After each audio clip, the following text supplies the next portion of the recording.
गांधी जी जिंदगी भर अहिंसा अहिंसा अहिंसा अहिंसा अहिंसा कहते रहे, जिंदगी भर कहते रहे। मगर एक समय आया, गांधी जी को लगा हिंसा करना पड़ेगा, हिंसा का रास्ता अपनाना पड़ेगा। अपनी बात नहीं कह रहा हूं। गांधी जी ने फिर ऐलान किया, डू डाई, मरो या करो, डू और डाई। ये डू और डाई क्या है? ये तो हिंसा ही है ना, करो या तो मरो। अब मरेगा कब आदमी? जब हिंसा होगी तभी मरेगा। तो गांधी जी को भी, जिसके हम समर्थक नहीं हैं, वो भी जिंदगी भर अहिंसा अहिंसा अहिंसा कहते रहे, मगर डू और डाई का स्लोगन गांधी जी ने ही दिया। तो ये नहीं कहा जा सकता कि वामन मेश्राम हिंसा का भविष्य में सहारा नहीं लेगा, ऐसा नहीं कहा जा सकता। मगर आज मैं नहीं ले रहा हूं, आज मैं हिंसा का सहारा नहीं ले रहा हूं। हिंसा का सहारा लेने से ज्यादा खतरनाक और एक रास्ता है। हिंसा से बड़ा खतरनाक क्या हो सकता है? मगर है, और वो है, अगर जन आंदोलन होता है तो वो हिंसा से भी ज्यादा खतरनाक होता है।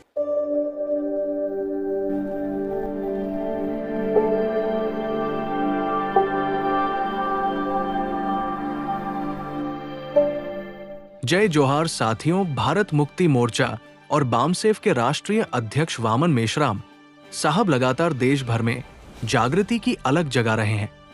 आरएस के हेडक्वार्टर नागपुर को 6 अक्टूबर 2021 को जहां घेराव किया था, उसी नागपुर में आज वामन मेश्राम ने अपने आंदोलन के बारे में बहुत महत्वपूर्ण संदेश दिया। आइए देखते हैं। यात्रा निकाल रहे हैं और वो परिवर्तन यात्रा आज से हम लोग निकाल रहे हैं।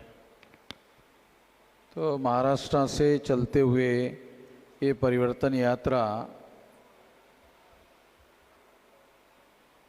देश भर में चलती रहेगी। ईवीएम मशीन के विरोध में हम लोग लगातार जागरण करने का काम कर रहे हैं। इस वजह से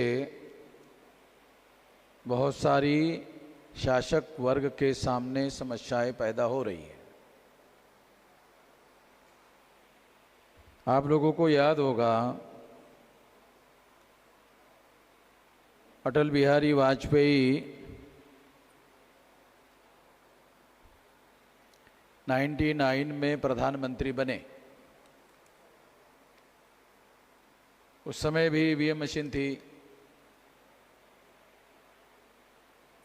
और उसके बाद 99 के बाद 5 साल का टर्म समाप्त होने के बाद जब चुनाव हुआ तो 2004 में कांग्रेस की सरकार आई।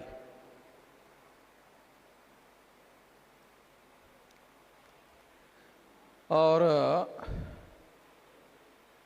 अटल बिहारी वाजपेयी की सरकार होते हुए भी दोबारा बीजेपी की सरकार नहीं आई। ईवीएम मशीन का जो मुद्दा है, आप लोगों को ये भी याद होगा, भारतीय जनता पार्टी के लोगों ने भी ईवीएम मशीन के बारे में सवाल खड़े किए थे। आप लोगों को ये भी याद होगा कि कांग्रेस के लोगों ने भी ईवीएम मशीन के बारे में सवाल खड़े किए। तो इसका मतलब ये है कि एक रूलिंग पार्टी है, एक अपोजिशन पार्टी है, और समय समय पर उन लोगों ने ईवीएम मशीन के बारे में सवाल खड़े किए हैं। इसके बावजूद भी ईवीएम मशीन चल रही है। ये वास्तव में बहुत बड़ा सवाल है कि जब दोनों पार्टियां ईवीएम मशीन के बारे में सवाल खड़ा कर चुकी है तो ईवीएम मशीन जाना चाहिए। इसके बावजूद भी ईवीएम मशीन चल रही है तो उसकी निश्चित रूप से कोई खास वजह होनी चाहिए। उसकी खास वजह यह है कि कांग्रेस और बीजेपी और कांग्रेस इसका विरोध करते हुए दिखाई देती है, मगर इन लोगों का ईवीएम मशीन के बारे में म्यूचुअल अंडरस्टैंडिंग है, आपसी समझदारी है। फिर आप लोग सोचते होंगे फिर ये लोग विरोध क्यों करते हैं? वो इसलिए विरोध करते हैं, जब बीजेपी सरकार में रहती है तो कांग्रेस के लोग विरोध करते हुए दिखाई देते हैं, करते नहीं दिखाई देते हैं। जब कांग्रेस सरकार में रहती है तो बीजेपी विरोध करते हुए दिखाई देती है। यानी इसके पीछे एक सोच है। वो सोच क्या है कि ईवीएम मशीन के विरोध में जो जनभावना है, वो जनभावना कांग्रेस के समर्थन में या बीजेपी के ही समर्थन में रहना चाहिए। अगर इसके विरोध की कोई भावना है तो वो भी विरोध की भावना का आंदोलन भी कांग्रेस के या बीजेपी के नेतृत्व में ही चलना चाहिए। इसके बाहर किसी के नेतृत्व में ये आंदोलन शिफ्ट नहीं होना चाहिए। ये शिफ्ट नहीं होना चाहिए, इसके लिए वो खबरदारी लेते हैं। क्योंकि अगर मान लो बीजेपी और कांग्रेस से शिफ्ट होकर ये हमारी तरफ शिफ्ट हो गया, अगर एक बार हो गया, एक ही बार होना है, ज्यादा बार नहीं होना है, एक बार होने के बाद फिर दोबारा उन लोगों के तरफ ये मामला नहीं जाएगा।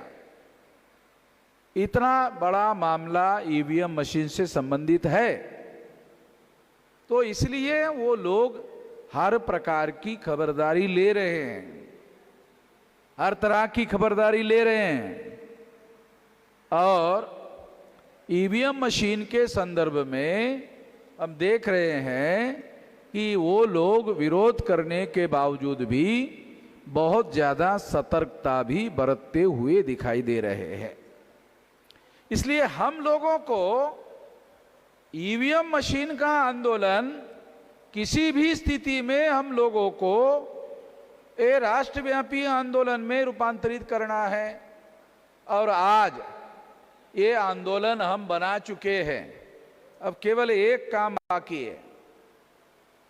आंदोलन ईवीएम मशीन के विरोध में बन चुका है, केवल एक काम बाकी है, इस आंदोलन को जन आंदोलन में रूपांतरित करना जरूरी है। बस इतना ही बाकी है।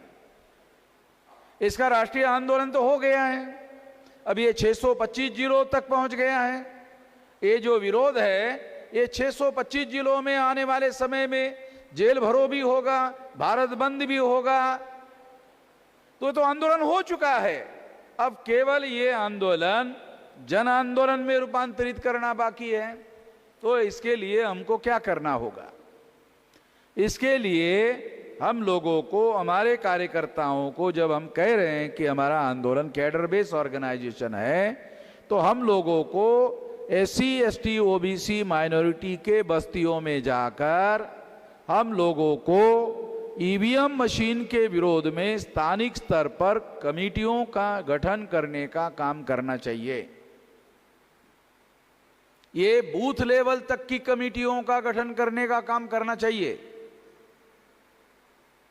ये बात जानना समझना जरूरी है कि राष्ट्रीय स्तर का आंदोलन बाकायदा खड़ा हो चुका है।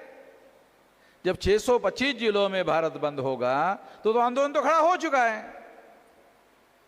और अगर आंदोलन खड़ा हो चुका है तो जो शासक वर्ग है फिर ईवीएम मशीन को क्यों नहीं हटा रहा है? ये आपके मन में सवाल आता होगा। तो वो लोग तब तक इसको नहीं हटाएंगे जब तक ये आंदोलन जन आंदोलन में रूपांतरित नहीं होगा। देखो, दो विकल्प होते हैं जब कोई नहीं सुनता है, जब कोई शासक नहीं सुनता है, तो एक विकल्प होता है जन आंदोलन और एक विकल्प होता है हिंसा। अगर आप हिंसा नहीं करना चाहते, जिसमें हम समर्थक नहीं हैं, हम हिंसा के समर्थक नहीं हैं, मगर ईवीएम मशीन हटाने का हिंसा एक रास्ता है। मैं ये नहीं कह रहा हूं कि हिंसा रास्ता नहीं है, हिंसा एक रास्ता है।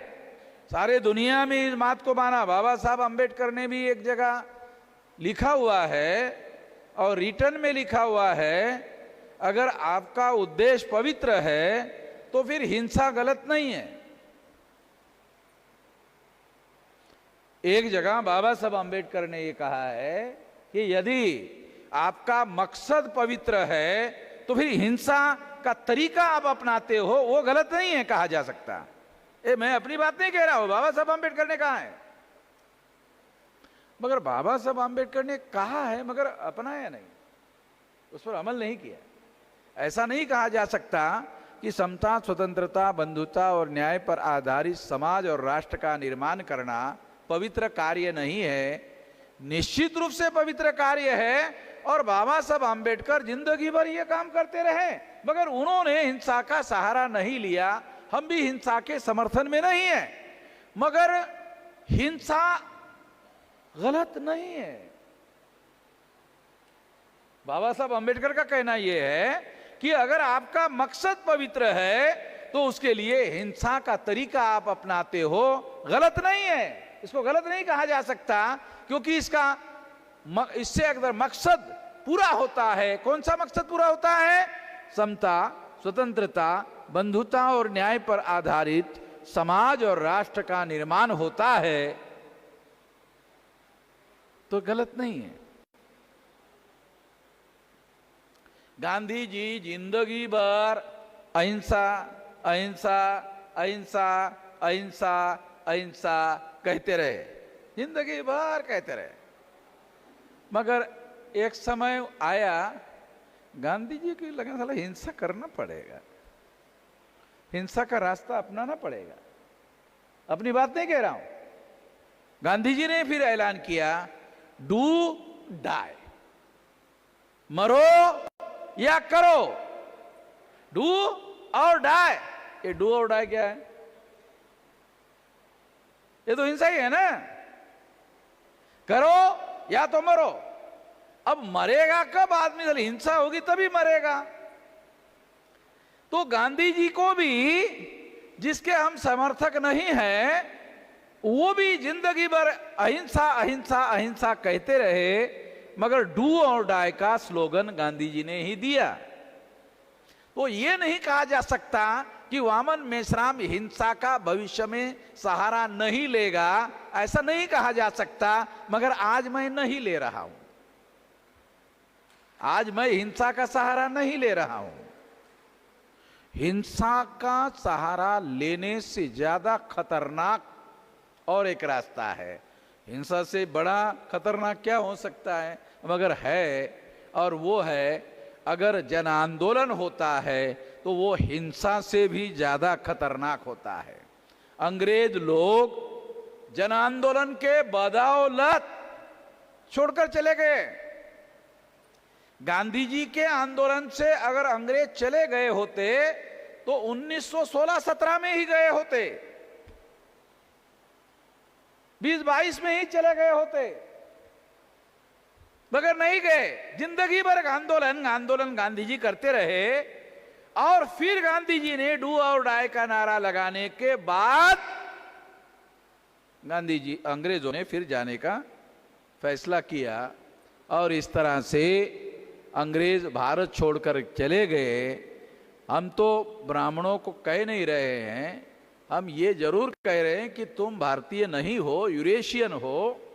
तुम भारतीय नहीं हो, तुम्हारा डीएनए भारतीय नहीं है, वैज्ञानिक शोध के अनुसार तुम भारतीय नहीं हो, इसलिए तुम लोग जो है भारत के मूल निवासी नहीं हो, तो निश्चित रूप से तुमको भारत पर राज करने का अधिकार नहीं है। यदि हमने ये आंदोलन नहीं चलाया होता तो अटल बिहारी वाजपेयी के बाद ब्राह्मणों को ईवीएम मशीन होने के बावजूद भी ओबीसी को प्रधानमंत्री बनाना पड़ा। अरे ईवीएम मशीनें बहुत हो गए ना।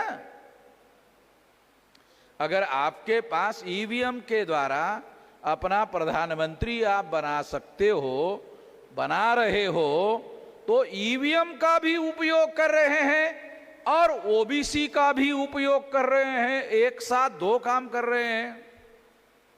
ये खतरा कहां से है? कि दो दो रास्तों का उपयोग करना पड़ रहा है।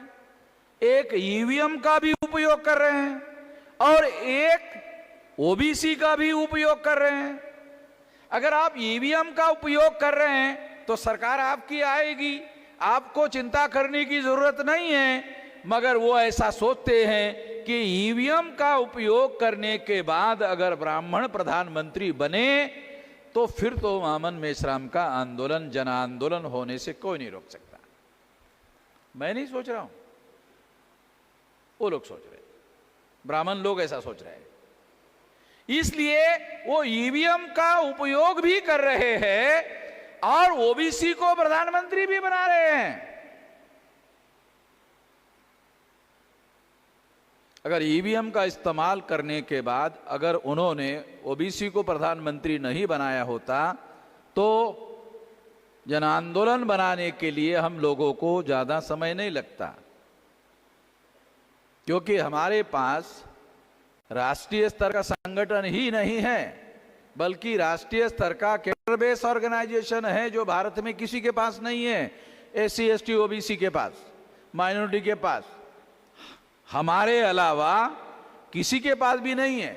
ब्राह्मणों के पास है, कम्युनिस्टों के पास है और तमाम लोगों के पास है, मगर हमारे एससी एसटी ओबीसी माइनॉरिटी के लोगों के पास हमारे अलावा कैडर बेस किसी के पास नहीं है। तो अगर हमारे अलावा किसी के पास नहीं है तो हमारे ही आंदोलन में जन आंदोलन बनाने के सारी संभाव्य ताकत छुपी हुई है, दूसरों के पास नहीं है। इसलिए ईवीएम का इस्तेमाल करने के बावजूद भी ओबीसी को प्रधानमंत्री बनाना पड़ रहा है।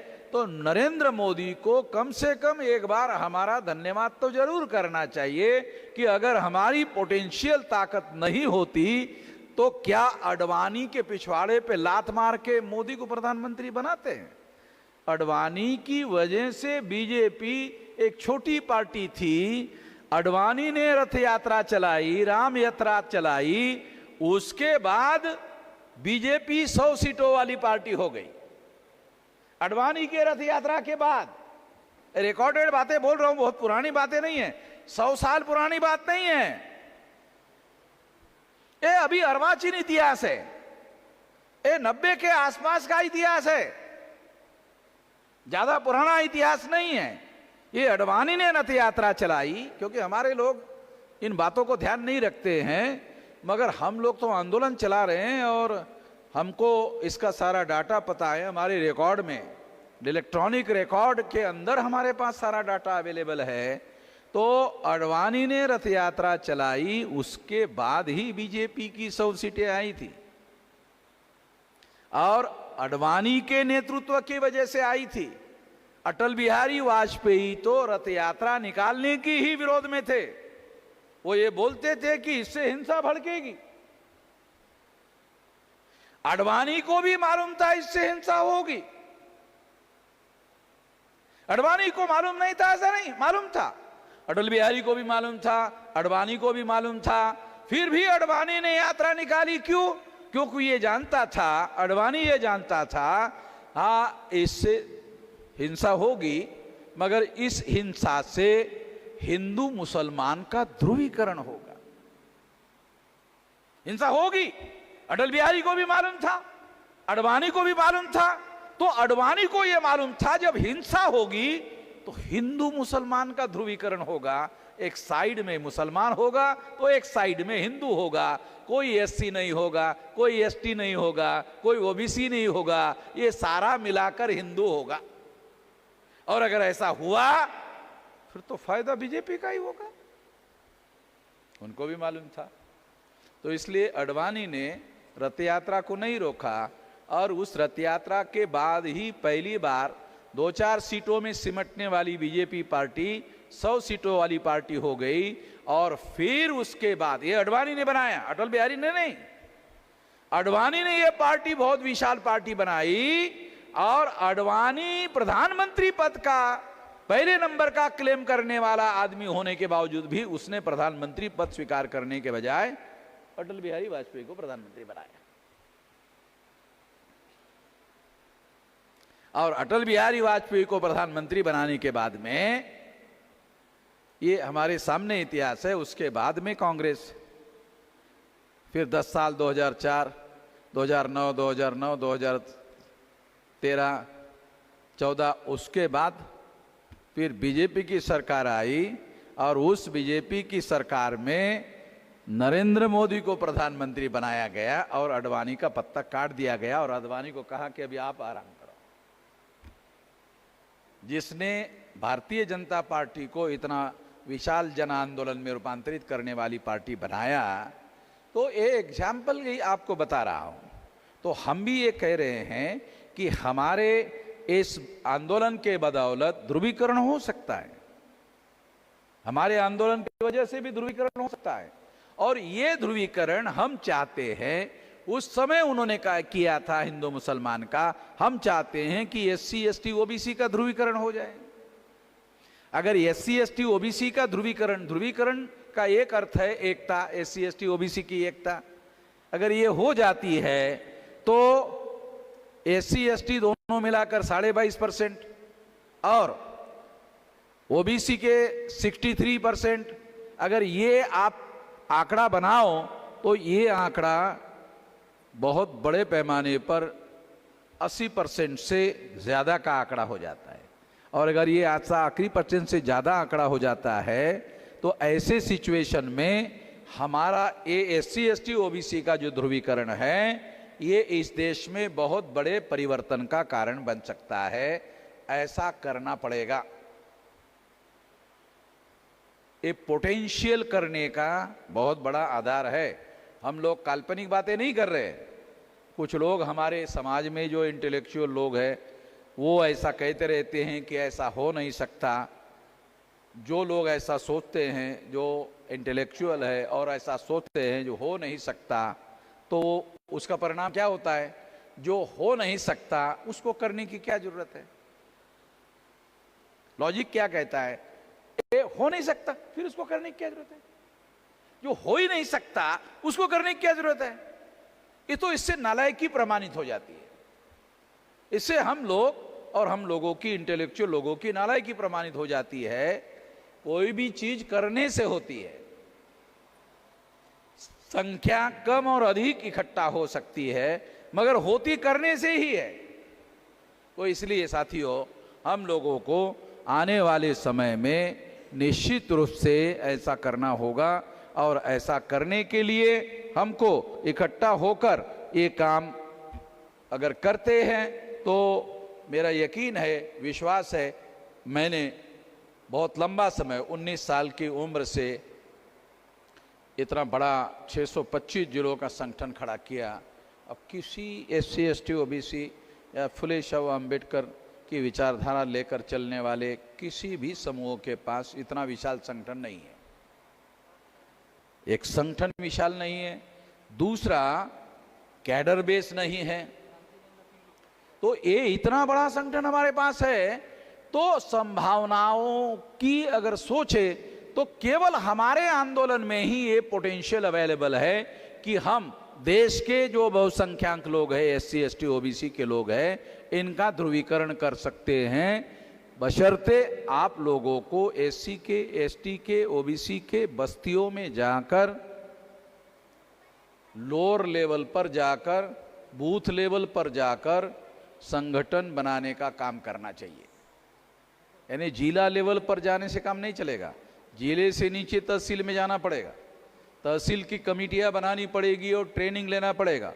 तहसील से नीचे ब्लॉक में जाना पड़ेगा, ब्लॉक के नीचे ग्राम पंचायत में जाना पड़ेगा, ग्राम पंचायत के नीचे गांव में जाना पड़ेगा, गांव के नीचे बूथ में जाना पड़ेगा, बूथ के नीचे सामाजिक समूहों में जाना पड़ेगा। अगर आप ऐसा करते हो, क्योंकि अभी यही काम हम कर रहे हैं।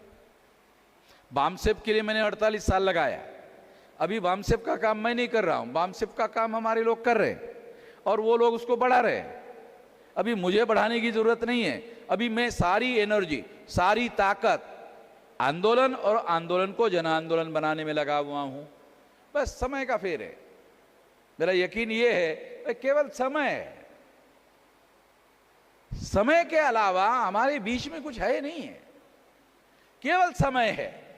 ये होना तय है केवल समय है, इसके बीच में केवल समय है, और वो समय पर्याप्त पूरा होते ही, और बहुत लंबा समय नहीं, 2030 तक ये 6 लाख गांवों के अंदर 15 लाख बूथों का संगठन खड़ा होगा, और लगभग 15 लाख सामाजिक समूह अगर हम तैयार करते हैं तो 15 × 15 2 करोड़ ये छोटे छोटे ग्रुप तैयार हो जाएंगे, और इस तरह से एक विशाल जन आंदोलन के लिए हमारे पास ढांचा खड़ा होगा।